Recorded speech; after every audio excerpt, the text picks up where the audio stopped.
அன்புறவுகளுக்கு அன்பான தமிழ் வணக்கம். இன்றைய வாழ்வியல் சிந்தனை, காலடித்தடம் பதி பாதை உண்டாகும். உண்மைதானே? பூமியில் இருப்பதும் வானத்தில் பறப்பதும் அவரவர் எண்ணங்களே. நெஞ்சினில் துணிவிருந்தால் நிலவுக்கும் போய் வரலாம்.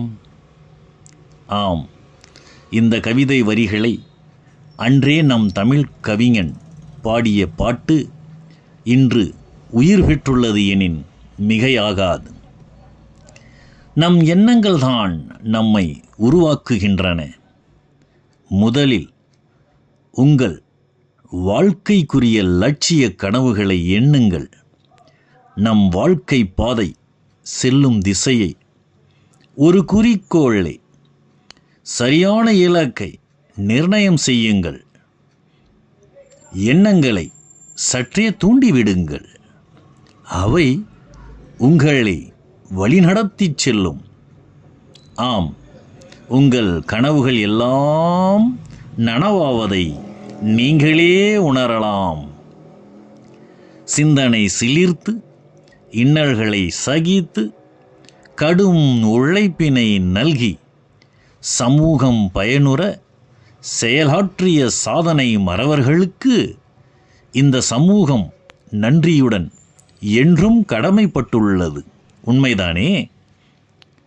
எத்தனை இன்னல்களை சந்தித்த பின் தாமஸ் ஆல்வா எடிசன் மின் விளக்கை கண்டுபிடித்து உலக வரலாற்றில் தன் காலடி தடம் பதித்திருப்பார். எண்ணி பாருங்கள். முயற்சிகள் இல்லாமலா கிரஹாம் பெல் தொலைபேசியை கண்டுபிடித்திருப்பார்? உழைப்பை தராமலா மார்க்கோனி வானொலியை கண்டுபிடித்திருப்பார்?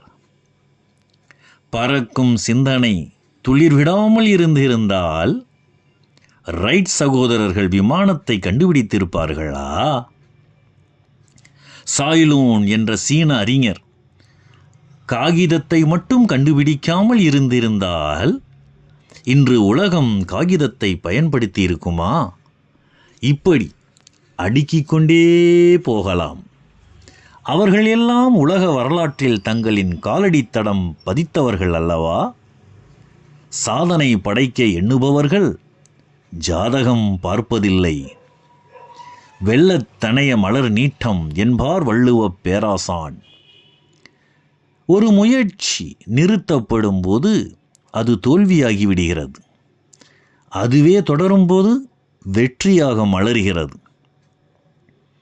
முடியாதவன் போதிக்கின்றான், முடிந்தவன் சாதிக்கின்றான். உள்ள உறுதியுடன் கண்டால் உனக்கு காட்சி தெரியும். காட்சி தெரிந்தால் பாதை விரியும். பாதை விரிந்தால் பயணம் தொடரும். பயணம் தொடர்ந்தால் நம் வெற்றிக்கான இலக்கை அடையலாம். அதற்கான வெற்றி பாதையில் பயணம் செய்து வெற்றியுடன் வளமான வாழ்வை பெறலாம். இது ஒரு ஆய்வுக்குரிய சிந்தனை கருத்தாகும். இன்றைய உலகம் தொழில்நுட்பத்துடன் கணினி புரட்சியும் கலந்த விஞ்ஞான உலகம். இதனை ஆக்க சக்திக்கு பயன்படுத்தி உலகின் வரலாற்றில் நாமும் காலடித்தடம் பதித்து நமக்கான முகத்திற்கு ஒரு முகவரியை இந்த உலகில் இடம்பெறச் செய்ய வேண்டாமா? மற்றவர்களுக்கு வழிகாட்ட நீங்கள் பிறந்திருக்கும் போது உங்களுக்கு வழிகாட்ட யாரை தேடுகிறீர்கள்? உலகம் உங்களுக்காக காத்து கொண்டிருக்கிறது. திறமை மிக்கவர்கள் சந்தர்ப்பத்திற்காக காத்திருப்பதில்லை, அவர்களே சந்தர்ப்பத்தை உருவாக்குகிறார்கள். இதை மனத்திலே விதையுங்கள், விருட்சமாக வளருங்கள். எதை மனம் கற்பனை செய்கிறதோ, எதை மனம் நம்புகின்றதோ அதை அடைகிறது, அதுவாகவே மாறுகிறது.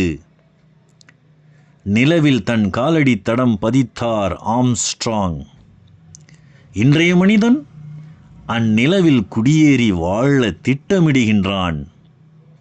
அந்த அளவிற்கு தொழில்நுட்பம் வளர்ந்துள்ளது. அதன் வழியாக நம் திறமைகளை வளர்த்து நாமும் முயன்று இந்த உலகில் நம் முகத்திற்கு ஒரு முகவரி ஏற்படுத்துவோம். அறிவின் துணை கொண்டு நாமும் முயன்றால் வரலாற்றின் வெற்றி பாதையில் வரலாற்றில் நாமும் காலடி தடம் பதிக்கலாம். அன்புடன் உங்கள் திருக்குறள் அன்வர் பாட்ஷா.